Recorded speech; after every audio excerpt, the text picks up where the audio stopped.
The red dust clung to everything. Mars had a way of reminding you that it wasn't Earth and didn't give a damn about your existence. Dr. Calum Richter stood in the quarantine zone, squinting against the harsh, artificial lights that bathed the facility in a sickly glow. He had the look of a man who'd rather be anywhere else, which was inconvenient because there was nowhere else to be, at least not without a hefty oxygen supply and a good life insurance policy. You know, Calum, if I'd wanted to spend my life in a giant litter box, I'd have gotten a cat, grumbled Dr. Leora Zane, her boots crunching on the gritty floor.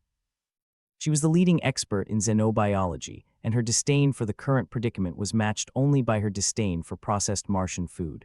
Could be worse, Calum replied, not entirely convincingly. We could be back on Earth dealing with taxes and traffic. A pathetic attempt at levity, but in a place where humor came to die, it was his best shot. Inside the makeshift command center, a dozen scientists bustled around like ants in lab coats. The air was thick with anxiety and the smell of burnt coffee. They were the brightest minds humanity had to offer, which was saying something, considering half of them couldn't operate a toaster without consulting a manual. The tension in the room was palpable, like the moment before a sneeze that never comes. Everyone was aware that the news they were about to receive would either ensure their place in history or doom them to be footnotes in the chronicles of extinction. Not that anyone was dramatic around here. Okay, people, Calum announced, clapping his hands together. Let's get this over with before the coffee turns into motor oil. Dr. Asher Voss, a physicist with a penchant for terrible puns, stood up. Right, so we've been analyzing the data from the last probe, and well, let's just say it's not looking good for Team Earth. Wonderful, Leora muttered. More bad news. My day just wouldn't be complete without a little existential dread. Asher waved a hand dismissively.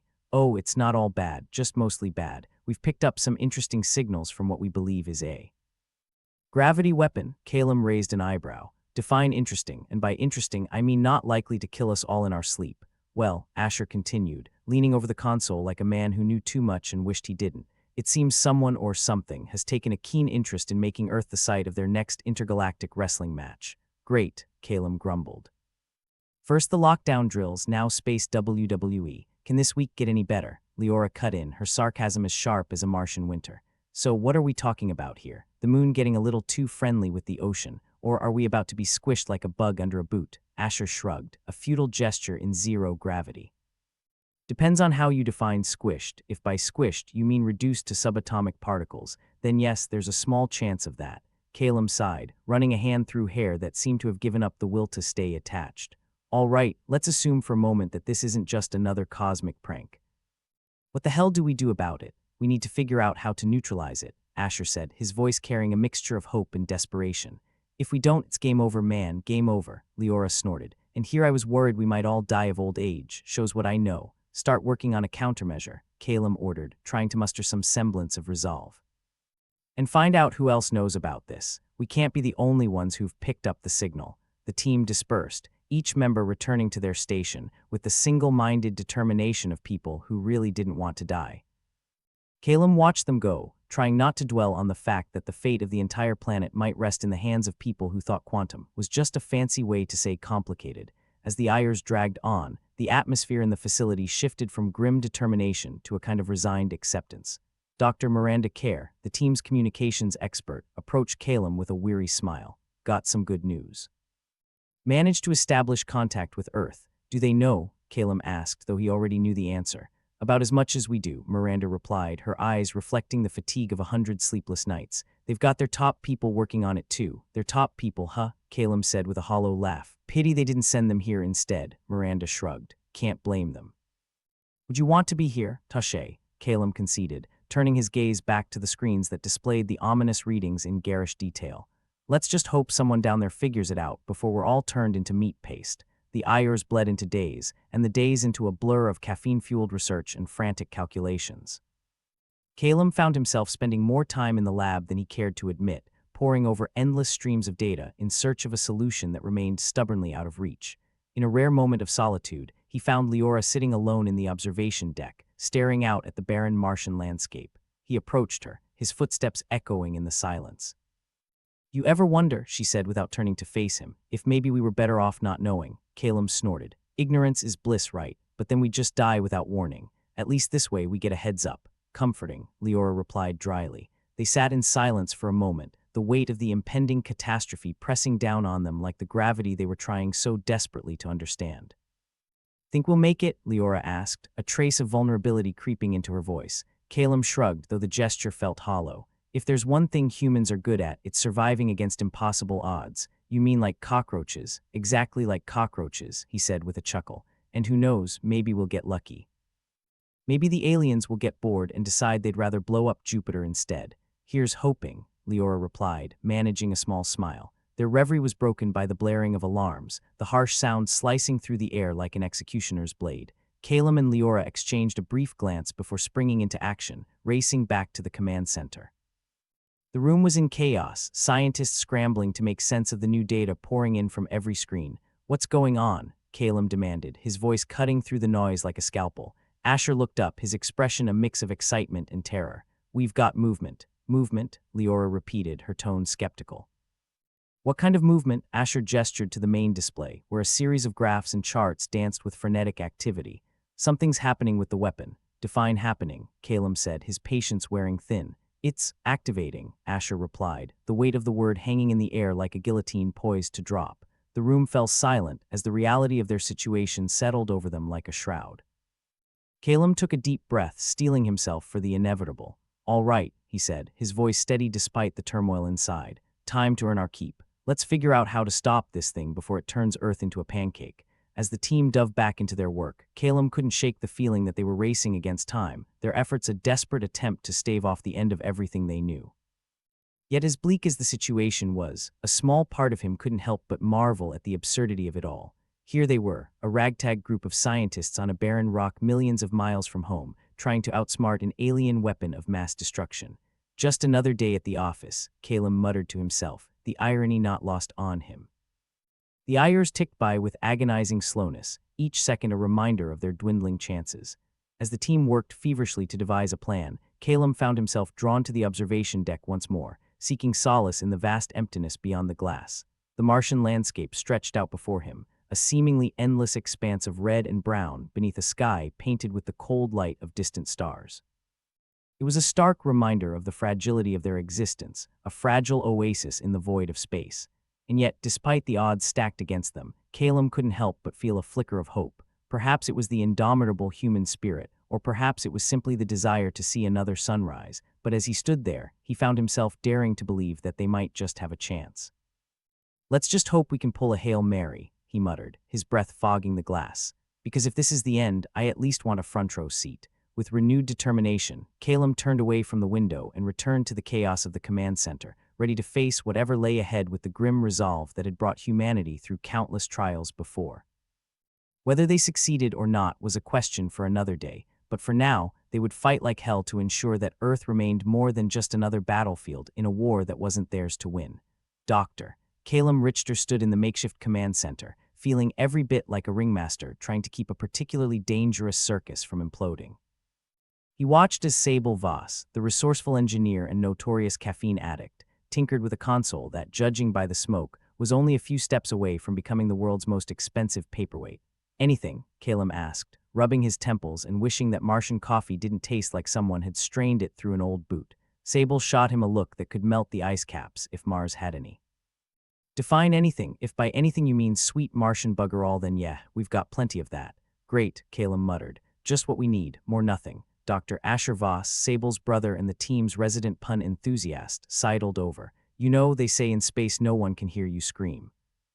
But I'm pretty sure they can hear Sable swearing from Earth." Sable flipped him a two-fingered salute without looking up. "Keep yapping, Asher. I'll rewire your room's environmental controls to mimic a sauna." Meanwhile, Dr. Leora Zane was hunched over a terminal, her expression caught somewhere between intense concentration and existential despair.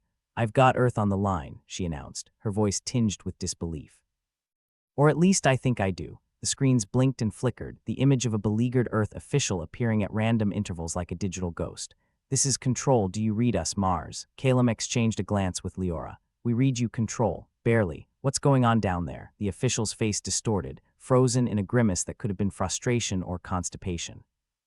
"We're experiencing severe disruptions. Our systems are being hijacked, and we think it's related to your gravity weapon." "Oh, lovely," Calum said, his sarcasm dripping like acid. "First we get a front row seat to our doom, and now they want to make sure we can't phone home about it." let me guess, Leora interjected.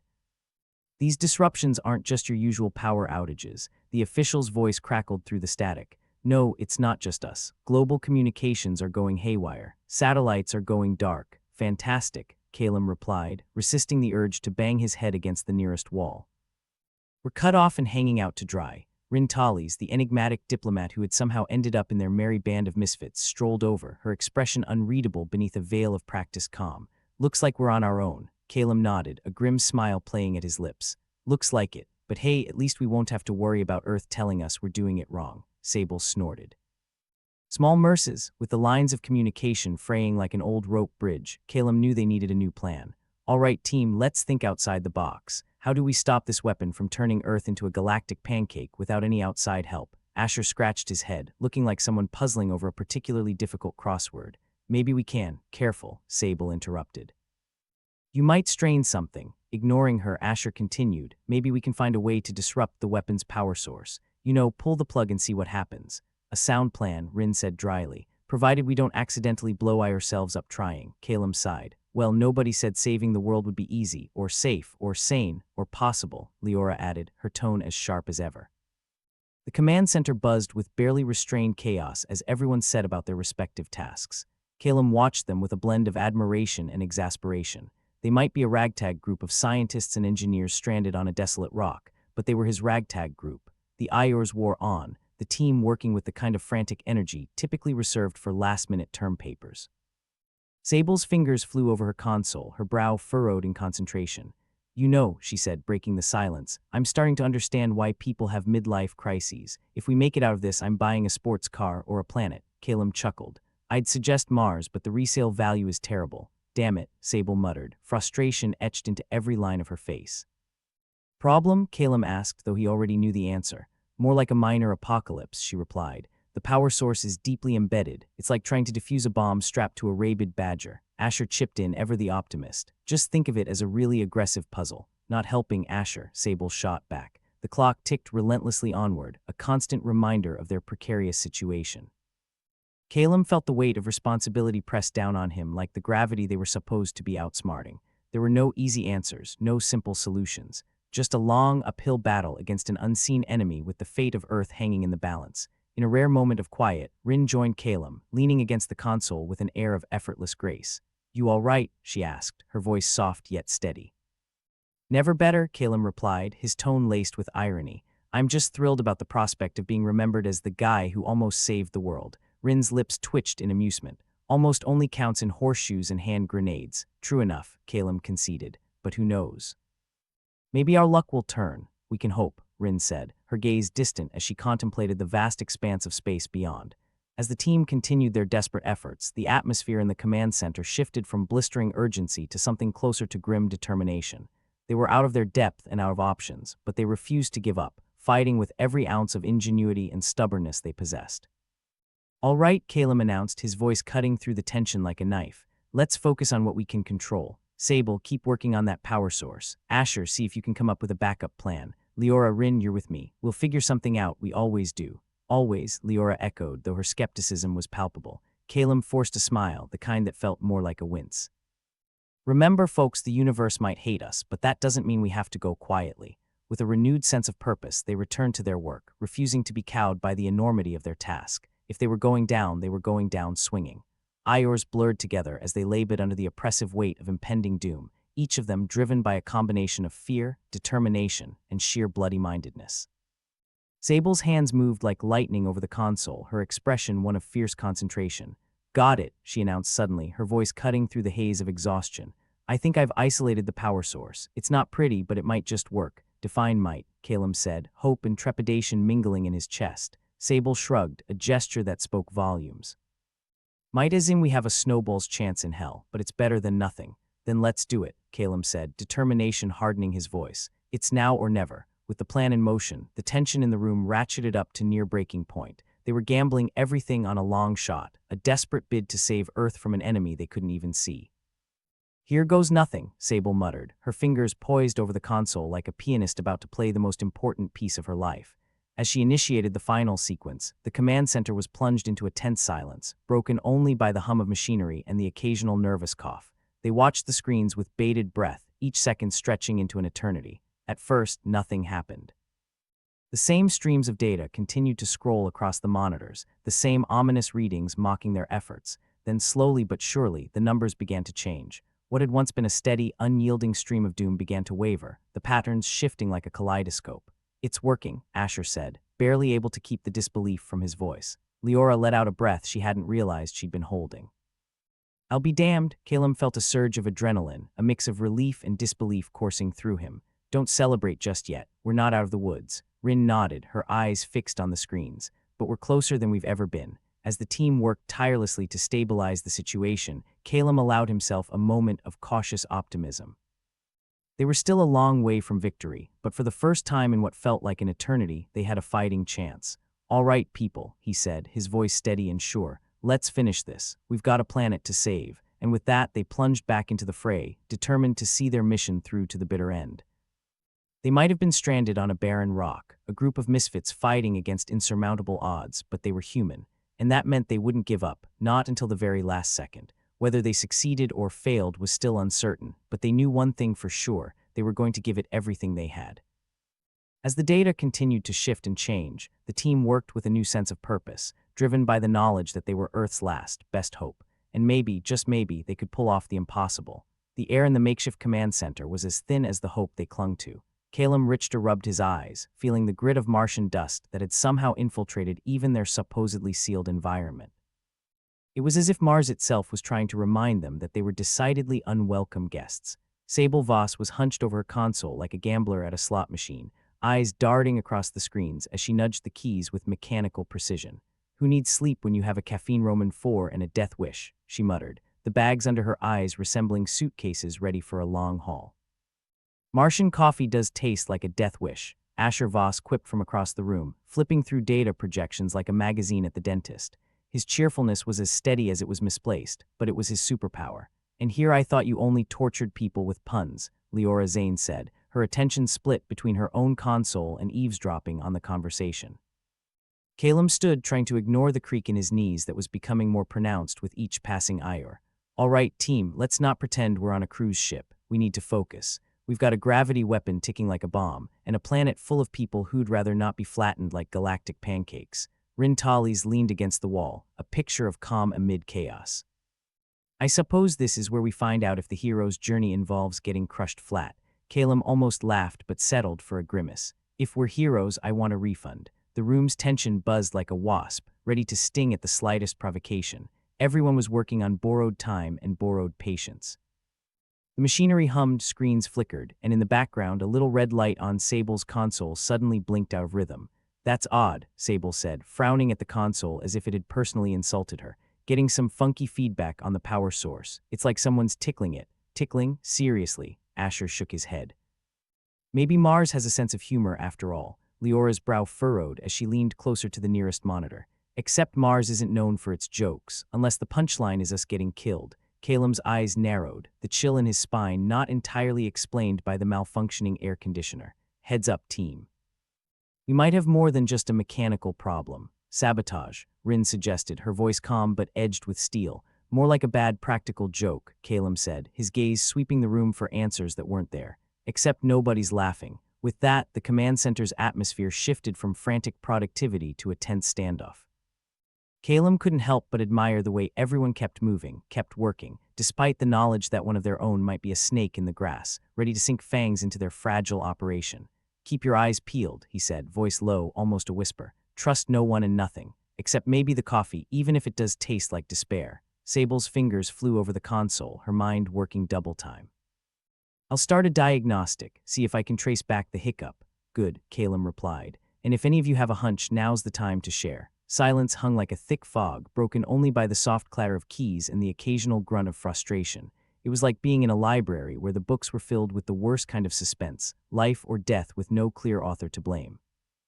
Asher glanced at Sable, his usual grin replaced with something that might have passed for concern in a better lit room.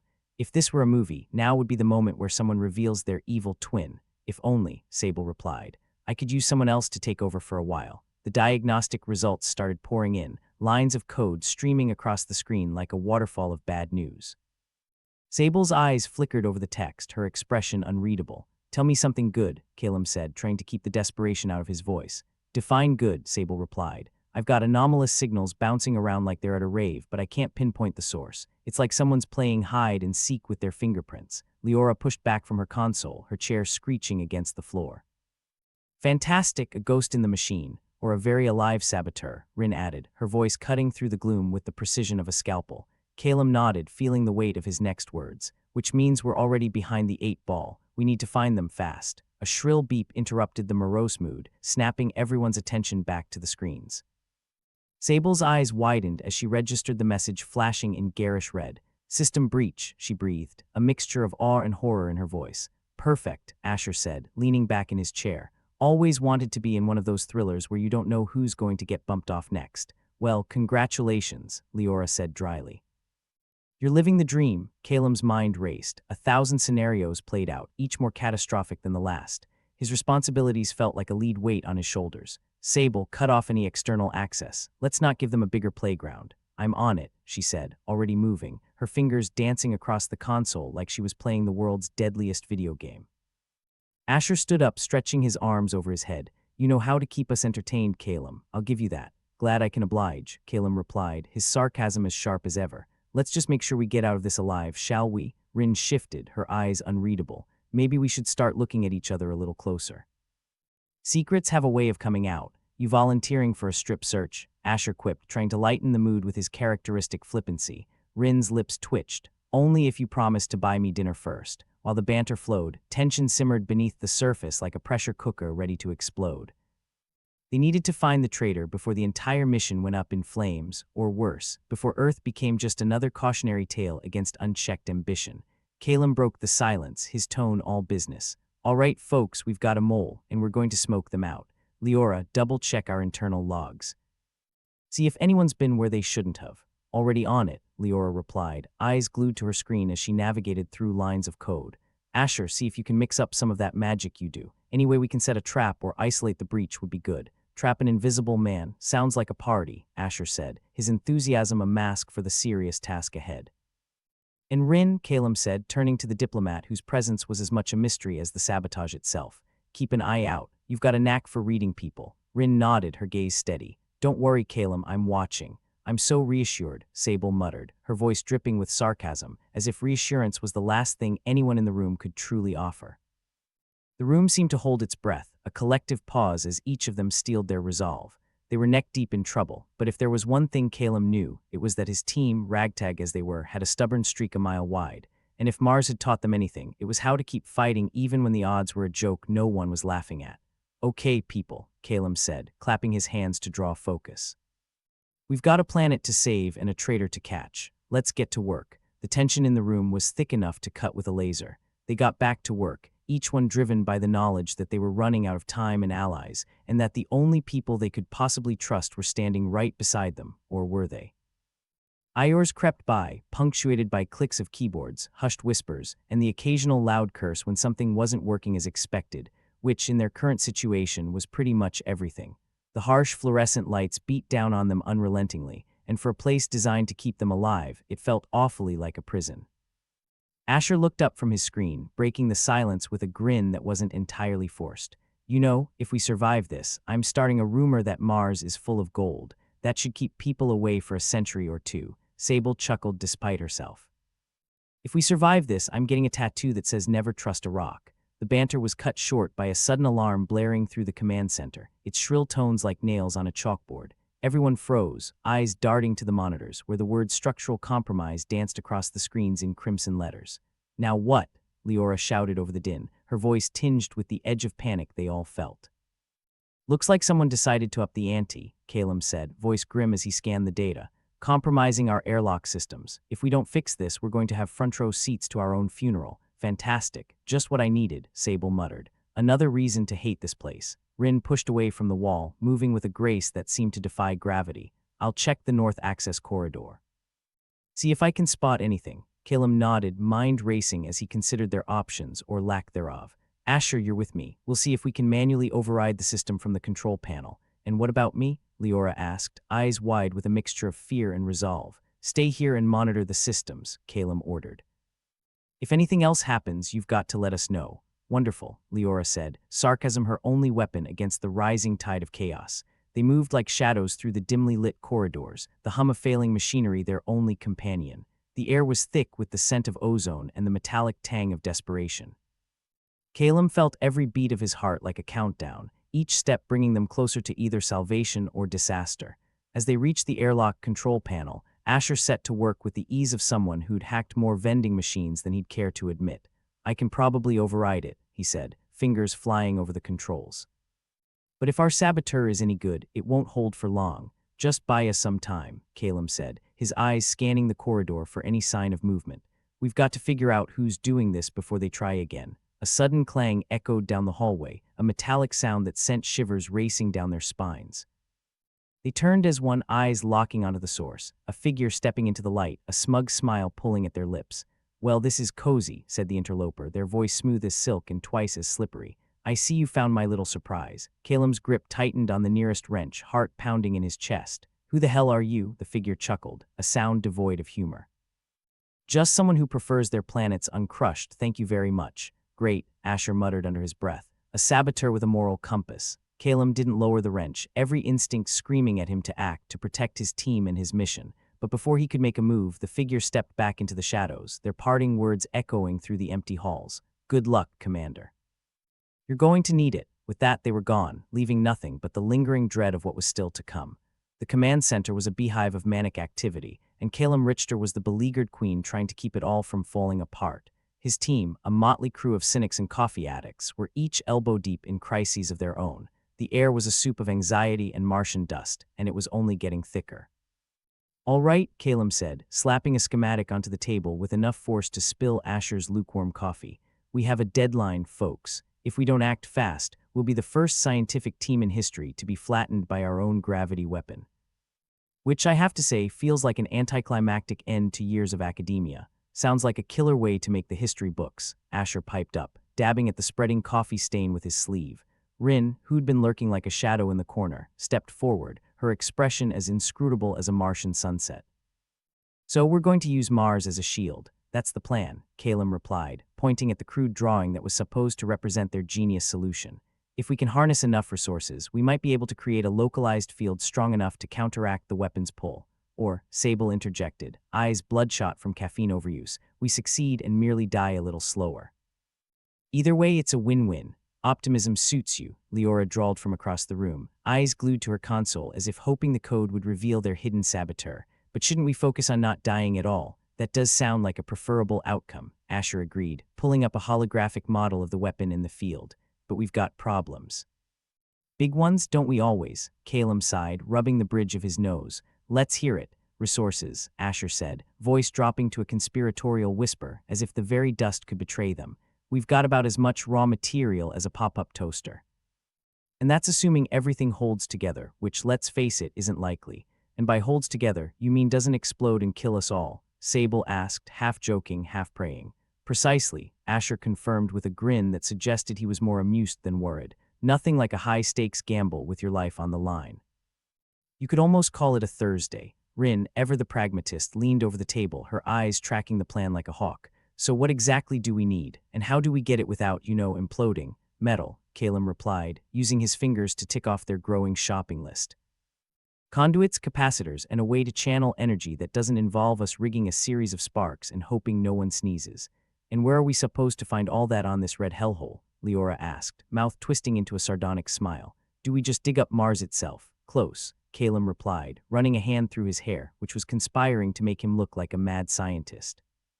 There's a derelict mining station about 5 clicks north. It's a long shot, but if we can salvage anything useful, it might give us a fighting chance. Asher clapped his hands, feigning enthusiasm. Well, I do love a good scavenger hunt. Let's hope the local wildlife isn't hungry. Wildlife? Sable snorted.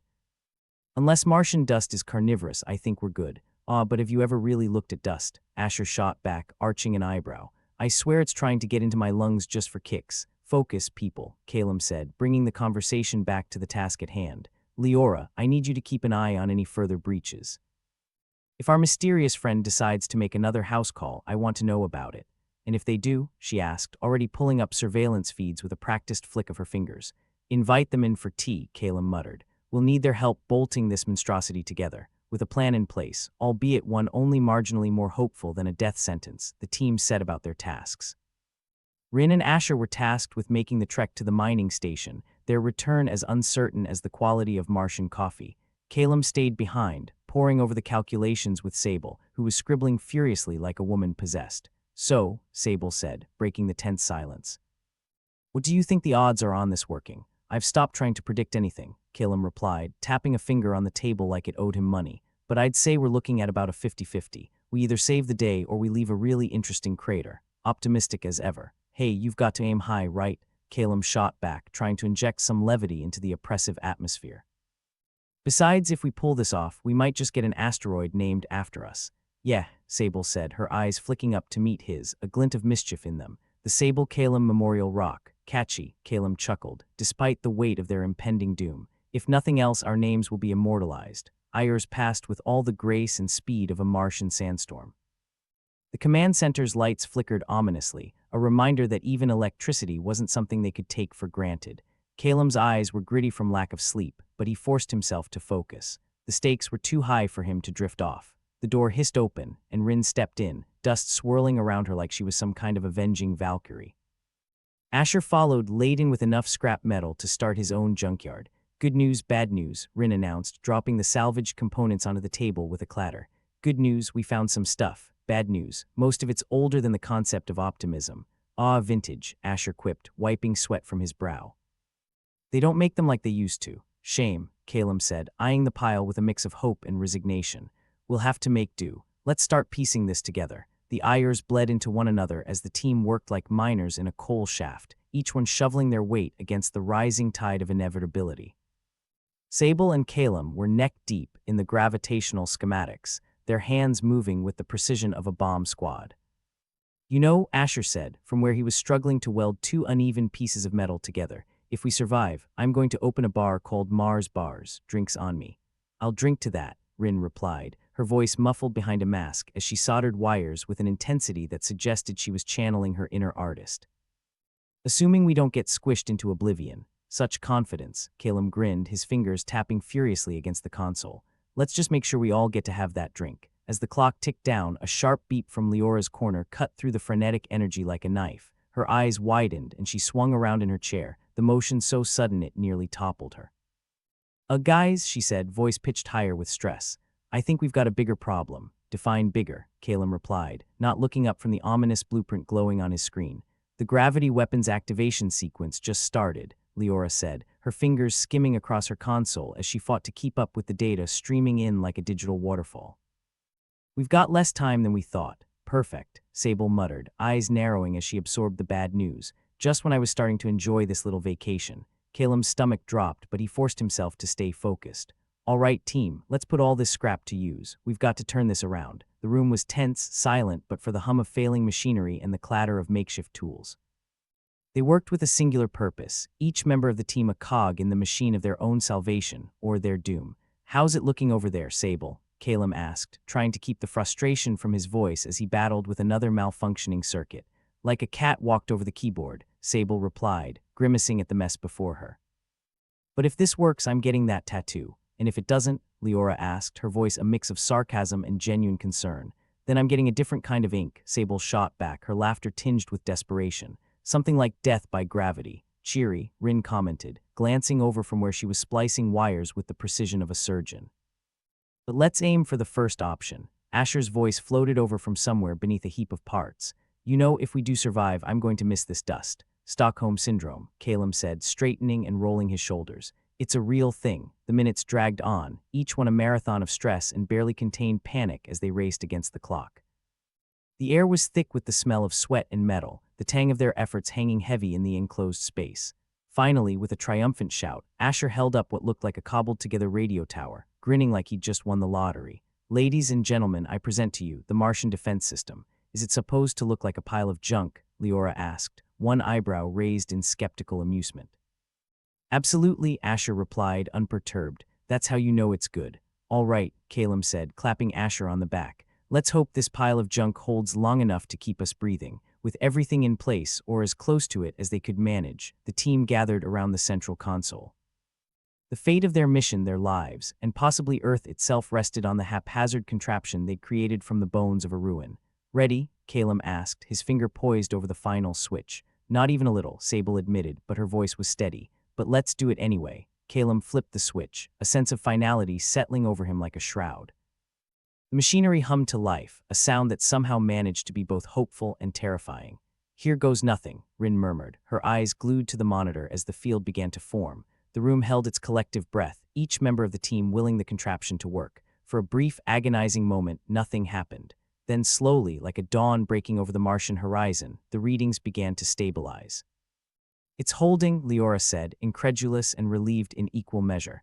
"I can't believe it's actually holding." "Well, I'll be damned," Asher said, breaking into a grin. "Looks like we just might make it after all." Calum allowed himself a moment of relief, the tension easing from his shoulders like a weight lifted. "Good work, team.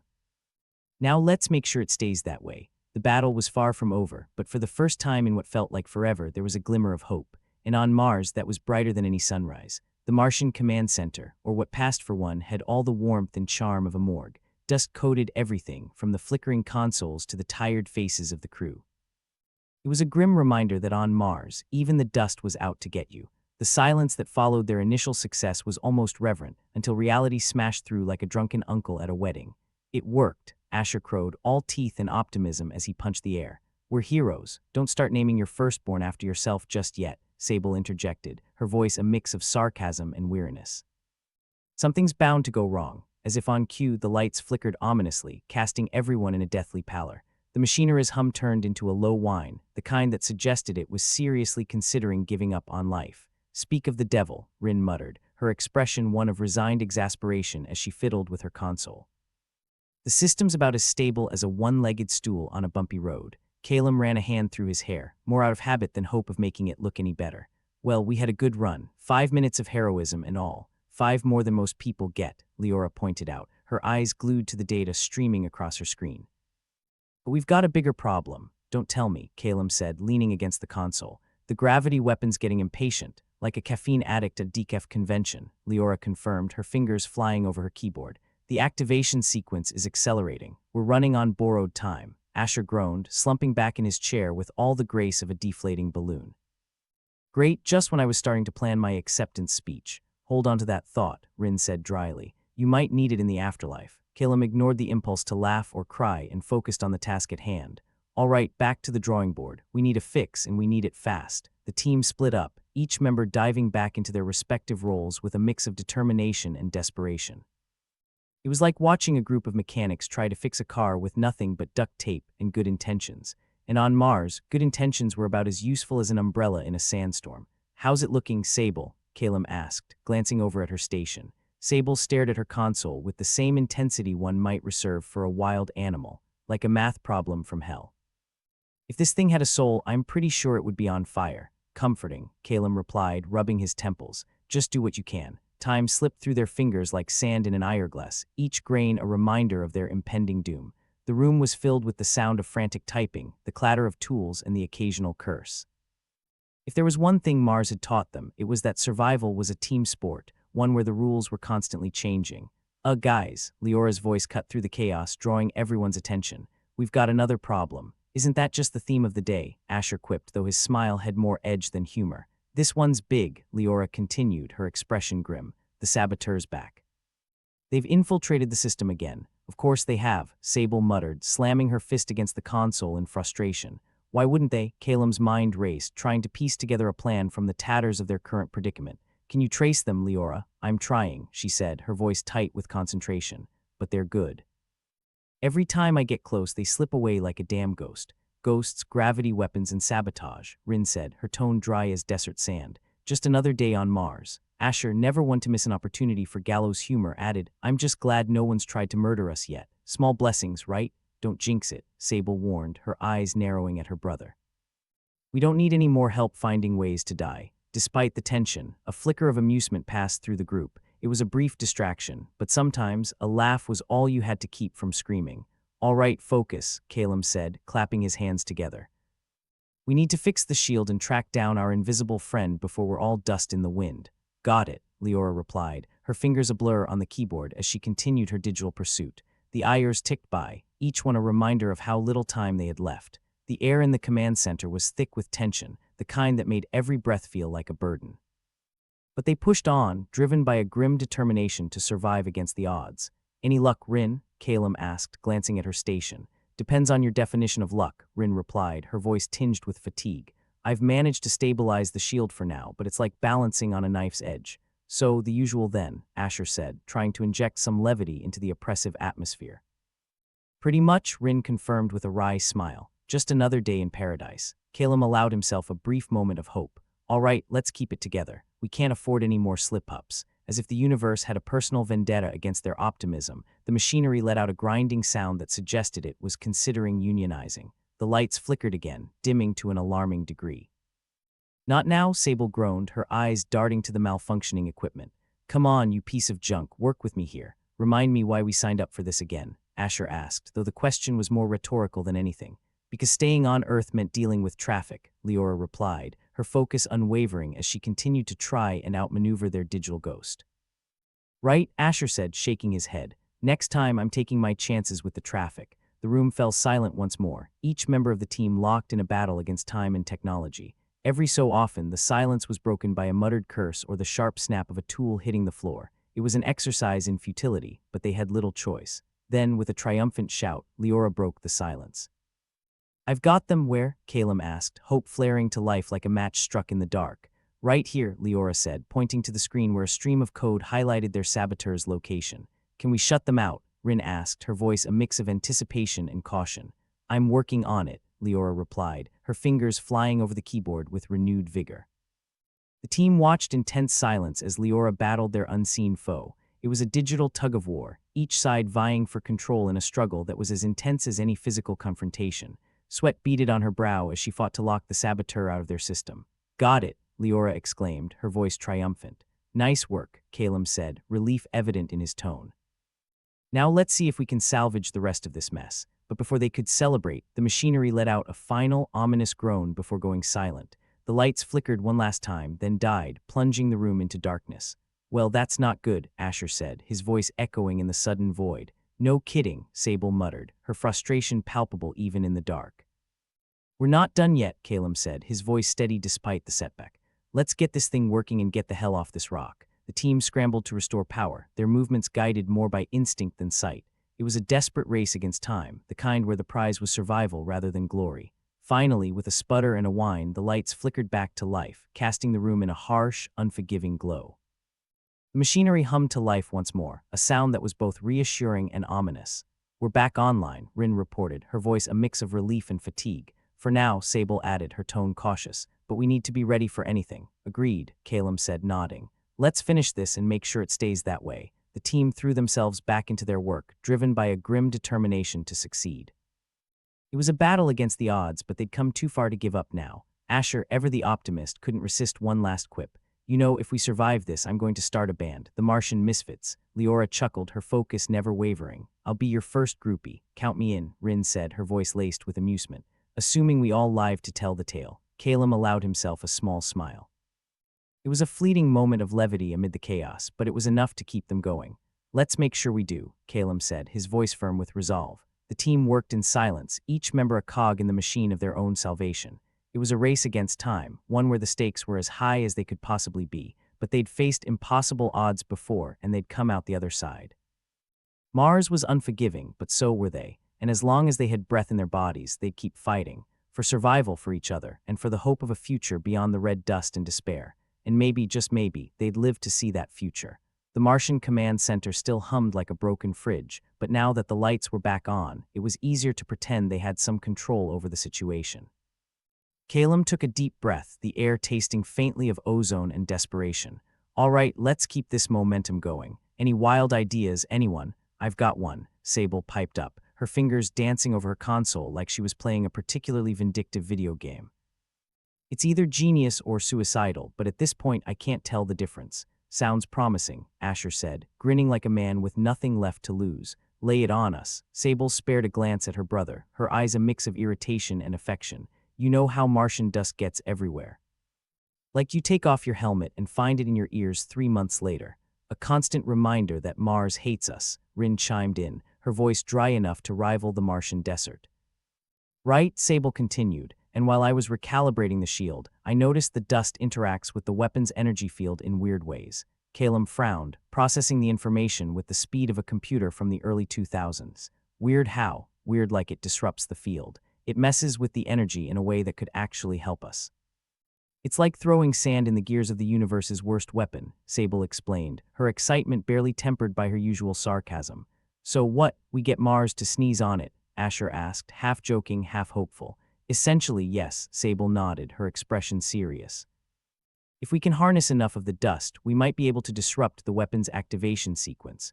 Leora looked up from her console, eyes narrowing with the skepticism of someone who's heard one too many miracle cures. How exactly do we plan to control Martian dust? It's not exactly tame. Funny thing about that, Sable said, a hint of a smile playing at the corners of her mouth. Turns out with the right frequency modulation, the dust responds. We can use the shield to amplify and direct it. Rin arched an eyebrow, her expression a mix of intrigue and resignation. So we weaponize the dust. If this goes wrong, we're going to be laughingstocks, or dead, probably both. At this point, laughingstock sounds like a step up, Calum said, rubbing his temples. The gesture had become second nature, a subconscious attempt to massage some sanity into the situation. All right, let's do it. What's our first move? Sable straightened, the fatigue momentarily forgotten. First, we need to modify the shield generators to emit the right frequency. Then, we'll use the dust collection units to gather enough material. It's risky, but given our alternatives, no time like the present, Asher said, clapping his hands together. Let's get this dust party started. With a plan in place, the team sprang into action. The command center was a flurry of movement, each member slipping into their roles as if the whole thing was choreographed. There was a grim efficiency to their work, a result of too many crises and not enough solutions. Calum moved to assist Sable, who was busy pulling up schematics and adjusting parameters. How confident are you in this? Sable snorted, her fingers never slowing. About as confident as I am in Martian coffee not tasting like motor oil, but it's all we've got. Fair enough, Calum replied, the corners of his mouth twitching upward. Let's just hope the dust is in a cooperative mood. On the other side of the room, Rin and Asher were elbow-deep in the guts of a dust collection unit, cursing and cajoling the stubborn machinery. It was a dance of trial and error, punctuated by the occasional spark and a string of inventive profanity. You know, Asher said, wiping the sweat from his brow with the back of his hand, when we signed up for this, I didn't expect to be fighting killer weapons with dirt. Rin shrugged, a wry smile on her lips. At least dirt's cheaper than missiles. In the background, Leora was coordinating the system's integration, her focus unwavering despite the chaos around her. I'll manage the data flow, she called out, her voice carrying over the din. Just make sure we don't end up blowing ourselves up. Noted, Calum said, squinting at the console as if sheer willpower could bend technology to his will. We've got enough problems without adding spontaneous combustion to the list. Hours slipped by, the team working in a relentless rhythm. The command center was filled with the sound of clattering tools and the low hum of machinery. It was the soundtrack to their desperation, a symphony of survival. Finally, with a triumphant shout, Sable stepped back from her console. We're ready. The shield's been modified and the dust collection is set to go. Great, Calum said, glancing at the others. Let's get this show on the road. The team gathered around the central console, their expressions a mix of hope and trepidation. It was a moment suspended in time, the calm before whatever storm they'd unleashed on themselves. All right, Calum said, taking a deep breath. Let's see if we can turn this dust into our secret weapon. With a press of a button, the modified shield came to life, a low hum filling the room. The team watched as the dust collection units sprang into action, gathering the Martian dust like a swarm of eager bees. For a moment, nothing happened. The tension was palpable, a living thing that coiled around them like a python waiting to strike. Then slowly, the holographic display showed the dust reacting, swirling around the weapon's projected energy field with an almost hypnotic grace. It was working, or at least it looked like it might. Well, I'll be damned, Rin said, her voice tinged with disbelief. It's actually doing something. Don't jinx it, Sable warned, though her eyes were alight with a flicker of hope. We're not out of the woods yet. Keep monitoring the field, Calum instructed, his focus razor-sharp. We need to be ready for anything. The tension in the room was a living thing, coiled tight and ready to spring. Each second felt like an eternity, the weight of their collective breaths hanging in the air. Asher, sensing the need for levity, couldn't resist a quip. If this works, I'm putting Dust Wrangler on my resume. Leora snorted, her eyes never leaving the screen. Better than human target. Minutes ticked by, each one a small victory in their ongoing struggle. The Martian dust continued its dance, weaving through the energy field with a precision that seemed almost deliberate. It's stabilizing, Leora reported, her tone a mix of relief and wonder. The weapon sequence is slowing. Keep it up, Calum urged, his heart hammering in his chest. Let's see if we can bring it to a complete stop. The team worked with renewed vigor, their movements driven by a sense of cautious optimism. It was a fragile thing, easily shattered, but it was enough to keep them going. For the first time, they had a real chance. A chance to turn the tide in a battle where the odds had been stacked against them from the start. It was a testament to human ingenuity, a reminder that even in the darkest moments, there was always a glimmer of hope. And as the Martian dust continued to disrupt the weapon's energy field, that glimmer grew brighter. It wasn't a victory yet, but it was a start. All right, Calum said, his voice steady. Let's keep it up and see if we can finish this. The team redoubled their efforts, each member a vital part of the whole. They were a ragtag group of survivors, brought together by circumstance and necessity, but together they were more than the sum of their parts. Funny, Asher said, a note of wonder in his voice. Never thought I'd be grateful for Martian dust. Don't get too sentimental, Sable replied, though her smile was genuine. We've still got a long way to go. With each passing second, the weapon's activation sequence slowed, the dust proving to be the unexpected ally they desperately needed. It was a precarious balance, but it held. For now, at least, they had a fighting chance. Let's not waste it, Calum said, his mind already racing with possibilities. We've got a lot of work ahead of us. And with that, they dove back into the fray, their determination as unyielding as the red planet itself. They were fighting for their lives, for a future that seemed just out of reach. But they'd learned to thrive in adversity, to find strength in the darkest corners. In the end, it was that tenacity that would see them through, that refusal to back down, even when the odds were impossibly steep. It was the essence of what it meant to be human, and it was enough. As the dust continued its dance, the team pressed on, their eyes set on the horizon. Together, they would face whatever came next, and maybe, just maybe, they would live to tell the tale.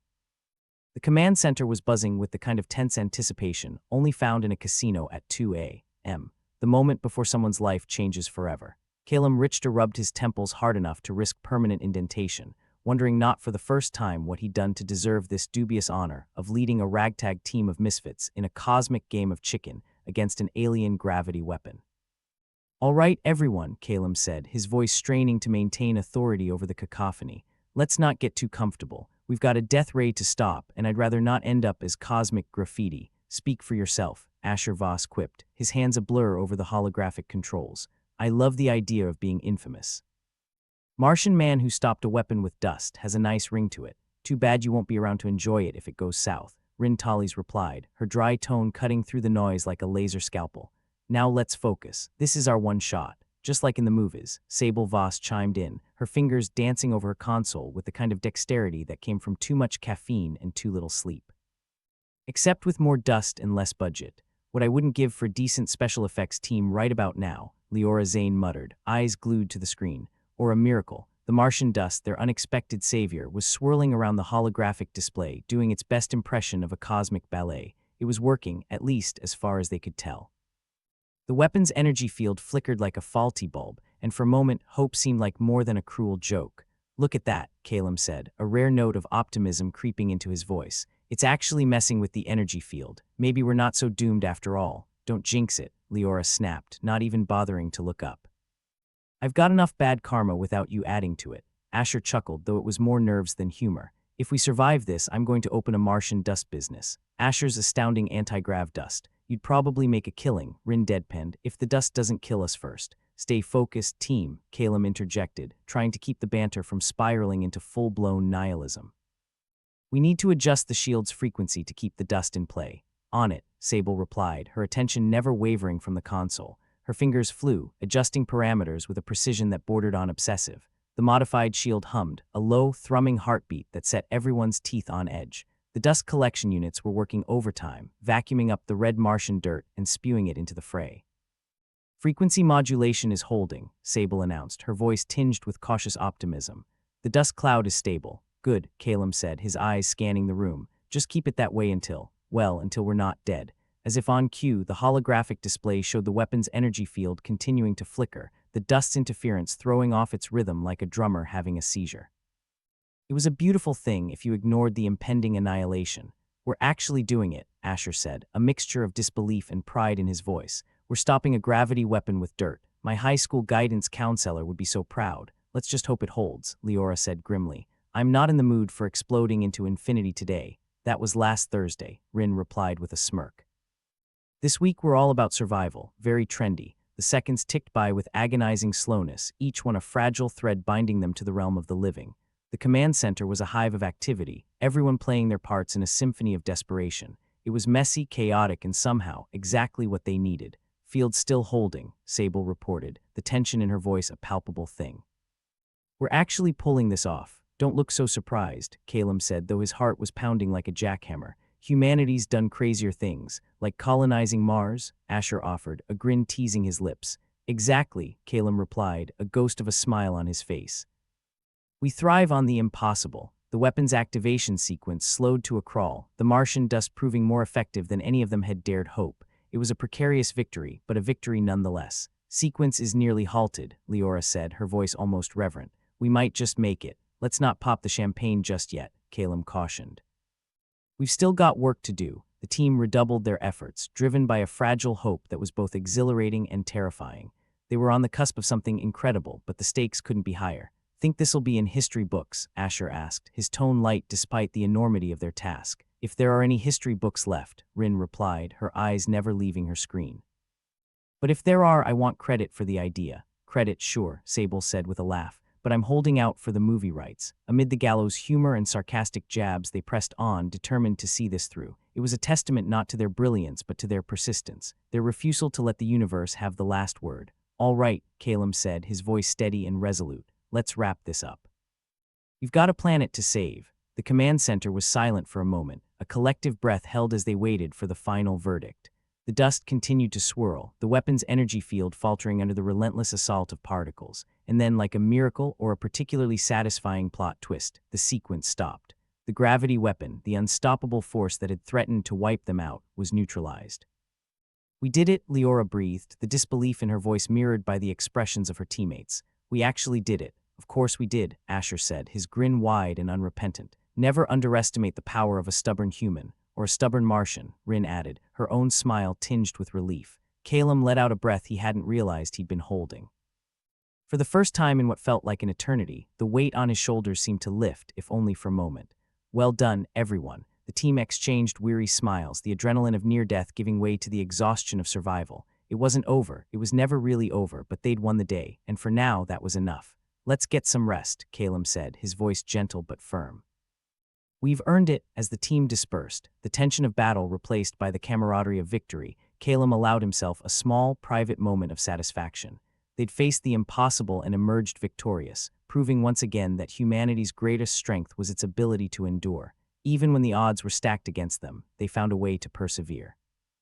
Just another day on Mars, he muttered to himself, a tired smile on his lips. Tomorrow would bring new challenges, new threats, but for tonight they had won a reprieve. And as Calum looked out over the red expanse of the Martian landscape, he couldn't help but feel a flicker of hope. Maybe the universe wasn't such a merciless place after all. Maybe, just maybe, humanity had a chance.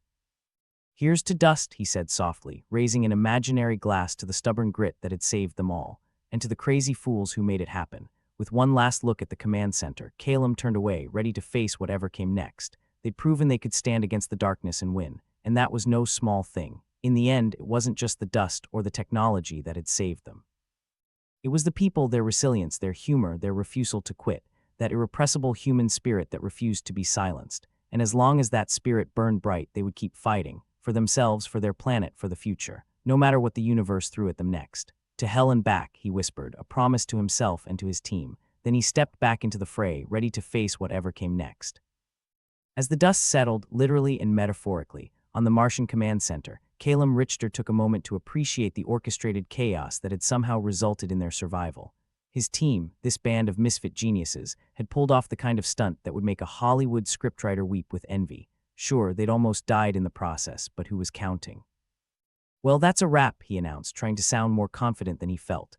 The rest of the team was still buzzing with the kind of energy that comes from narrowly escaping death, or maybe it was just the terrible Martian coffee. Let's move on to Phase 2, not getting blown to bits in the future.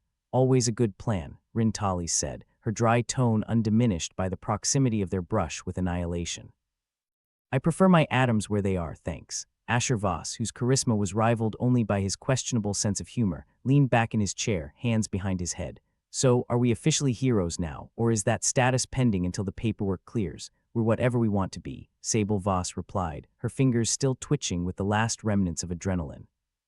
But heroes get better press, assuming there's anyone left to print newspapers after this, Leora Zane added, finally tearing her eyes away from the screen.